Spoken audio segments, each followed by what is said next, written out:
Good evening to all my student.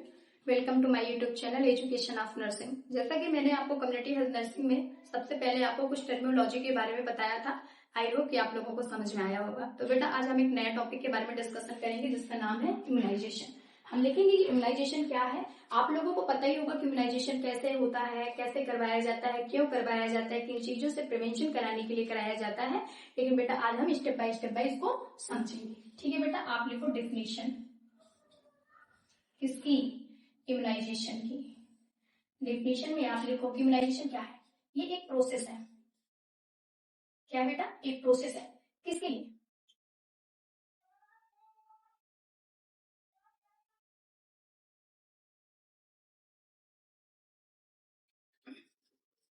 Immunisation एक process है। किस चीज के लिए? डेवलप करने के लिए। किसको? इम्यूनिटी को। किसमें? इन आवर बॉडी में। किसके थ्रू?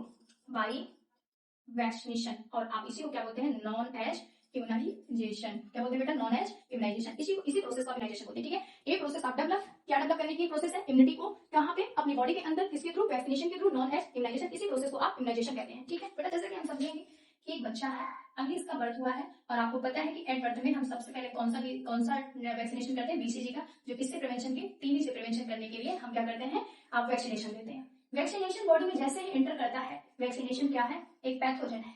क्या है? एक पैथोजन है जो कि क्या है? निष्क्रिय फॉर्म में है। निष्क्रिय फॉर्म में है जिसको बोलते हैं इनएक्टिवेटेड। इनएक्टिवेटेड आप इसको बोल सकते हैं एटीन्यूटेड। एंटीन्यूटेड फॉर्म में भी होता है। जैसे ही ये पैथोजन हमारी बॉडी में एंटर करेगा तो सबसे पहले किसको पता चलेगा? टी हेल्पर सेल को पता चलेगा। ठीक है, जैसे ही हमारी बॉडी में कोई भी पैथोजन अंदर एंटर करेगा तो सबसे पहले टी हेल्पर सेल को पता चलेगा। और टी हेल्पर सेल किसको मैसेज करेगी? बीटा सेल को मैसेज करेगी। किस लिए? कि आप क्या करो? एंटीबॉडी बनाओ। क्या करो? एंटीबॉडी को बनाओ। किस लिए? एंटीबॉडी को किस बना करके वो किसको देगी? टी किलर सेल को देगी। किसको देगी? टी किलर सेल को देगी। क्या देगी? एंटीबॉडी। कौन मैसेज करेगा? आपका T helper cell beta cell को मैसेज करेगा। किस लिए मैसेज करेगा? कि एंटीबॉडी को बनाओ। और एंटीबॉडी किस फॉर्म में बनेगी? टी किलर सेल फॉर्म में बनेगी। और वो टी किलर सेल फॉर्म आपके पैथोजन को जैसे ही इंटर में आपका पैथोजन इंटर करेगा उसको क्या करेगी? किल करेगी। किल करती रहेगी। देन बीटा सेल मैसेज करेगा कि आप क्या करो? टी किलर सेल को सप्रेस कर दो।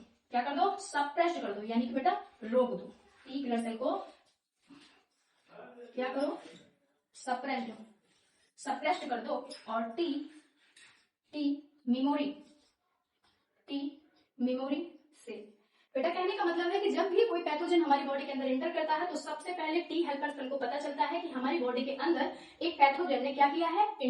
एंटर हुआ है। और बीटा टी हेल्पर सेल किसको मैसेज करेगी? बीटा सेल को। किस लिए मैसेज करेगी? कि बीटा सेल एंटीबॉडी को बनाए। एंटीबॉडी मिलते ही टी किलर सेल को एंटीबॉडी मिलेगी और टी किलर सेल जाकर के हमारी बॉडी के अंदर आए हुए जितने भी पैथोजन है उनको किल करेगी। फिर उसको रोकने के लिए हम क्या करेंगे? बीटा सेल क्या करेगी? टी किलर सेल को सप्रेस कर देगी, रोक लेगी। और ये क्या हो जाएगा? हमारी मेमोरीज में सेव हो जाएगा, यानी टी मेमोरी। यानी बेटा हमारी बॉडी में ये एंटीबॉडी सेव हो जाएगी। और इन फ्यूचर कोई भी पैथोजन हमारी बॉडी के अंदर एंटर करेगा तो उसको क्या कर देगी? किल कर देगी। और हमारी बॉडी को प्रिवेंट करेगी, उस पैथोजन से बचाएगी, उस डिसीज से बचाएगी कि हमारी बॉडी में कोई भी डिसीज ना हो पाए। ठीक है बेटा, तो ये आपको प्रोसेस समझ में आई होगी कि क्या होता है कि टी हेल्पर सेल को पता चलता है कि हमारी बॉडी के अंदर कोई पैथोजन ने एंटर किया है। और टी हेल्पर सेल किसको मैसेज करेगी? बीटा सेल को मैसेज करेगी। किस लिए मैसेज करेगी? कि वो क्या करे? एंटीबॉडी बनाए। और वो एंटीबॉडी बन करके टी किलर सेल में चेंज हो जाएगी। और टी किलर सेल क्या करेगी? आपकी बॉडी के अंदर जो भी पैथोजन आए हैं उनको क्या करेगी? किल करेगी। ठीक है, और वो क्या होगी? वो सप्रेस्ड हो जाएगी, यानी बीटा सेल उसको रोक देगी, सप्रेस्ड कर देगी, हमारी बॉडी में सेव कर देगी कि इन फ्यूचर हमारी बॉडी में बहुत सारी बीमारियां आती हैं, बहुत सारे पैथोजन आते हैं और हमारी बॉडी के अंदर इम्यूनिटी वीक होने की वजह से हम बीमार हो जाते हैं। ठीक है, तो इस प्रोसेस को हम आप क्या बोलेंगे बेटा? इम्यूनाइजेशन बोलेंगे। अब हम देखेंगे कि हम क्या कर रहे हैं। अब लाइव वैक्सीन के बारे में हम पढ़ते हैं कि बेटा वैक्सीन क्या है।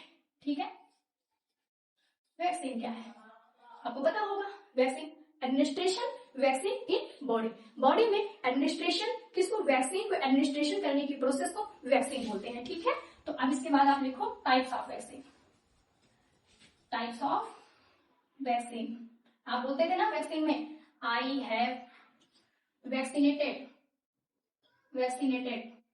एग्जाम्पल में लिखो कोविड-19, कोविड की आप लगवाते थे ना, कोविड की वैक्सीन, तो आप कहते थे ना मैं वैक्सीनेटेड हूँ, आई हैव वैक्सीनेटेड, मैंने वैक्सीन को लगवा लिया है, ठीक है, तो मैं क्या हूँ, वैक्सीनेटेड हूँ, आई हैव वैक्सीनेटेड। जब कोविड आया था आप सब लोगों ने लगवाई थी ना, कोरोना के टाइम पे सब लोग वैक्सीनेटेड होकर के बैठे थे ना कि हमको कोरोना ना हो जाए, ठीक है, तो आप ऐसे लिख सकते हो, एडमिनिस्टर्ड वैक्सीन, ठीक है। आप लिखोगे टाइप्स ऑफ वैक्सीन, वैक्सीन कितने टाइप की होती है, लाइव वैक्सीन, किल्ड वैक्सीन, और बेटा तीसरी कौन सी होती है, टॉक्सवाइड वैक्सीन, ठीक है बेटा। आप इनको लिखोगे वैक्सीन कितने टाइप की होती है, लाइव वैक्सीन, किल्ड वैक्सीन और टॉक्सवाइड वैक्सीन। आप लिखोगे लाइव वैक्सीन के बारे में, यहाँ पे हेडिंग नहीं, ठीक है, आप नोट करोगे साथ साथ में, मैं इसको यहाँ पे रिमूव कर रही हूँ। सबसे पहले हम कौन सी वैक्सीन के बारे में डिस्कशन करेंगे, लाइव वैक्सीन के बारे में, लाइव वैक्सीन के बारे में, ठीक है बेटा। लाइव वैक्सीन में हम एक ट्रिक लिखेंगे, वो ट्रिक है बॉय लव द क्राइम, ठीक है बेटा। आप ऐसे लिखोगे बॉय लव द क्राइम। बेटा राइटिंग में मत जाना, थोड़ी सी राइटिंग मेरी अच्छी नहीं है, BOY लव, धीरे धीरे सही हो जाएगी राइटिंग भी, ठीक है। बी का BCG, O का OPV, Y का येलो फीवर, और लव का ही बेटा मतलब यहाँ पे कुछ नहीं है, लाइव वैक्सीन है, लाइव वैक्सीन, ठीक है। दा का लिख लो टाइफॉइड, टाइफॉइड, ठीक है, टाइफॉइड। क्राइम CRIME, सी का चिकन पॉक्स, R का रूबेला, I का इन्फ्लुएंजा, M का मीजल्स मम्स, I का इंसेफेलाइटिस, इंसेफेलाइटिस, ठीक है बेटा। तो आपको ऐसे लिखना है कि क्या है लाइव वैक्सीन में Y love the crime, B का मतलब BCG, O का OPV, और फिर क्या है बेटा then Y yellow fever, love यानी लाइव वैक्सीन, द टाइफॉइड, और फिर क्या है द क्राइम यानी कि C का चिकन पॉक्स, R का रूबेला, I का इन्फ्लुएंजा, M का मीजल्स रूबेला और E का क्या है इंसेफेलाइटिस। आई होप कि आप लोगों को क्लास बहुत अच्छे से समझ में आई होगी। जो भी चीजें आपको समझ में ना आए आप कमेंट बॉक्स में पूछ सकते हैं या पर्सनल ग्रुप में भी मैसेज कर सकते हैं, ठीक है। इसके बाद की अगली क्लास हम कल करेंगे। Thank you.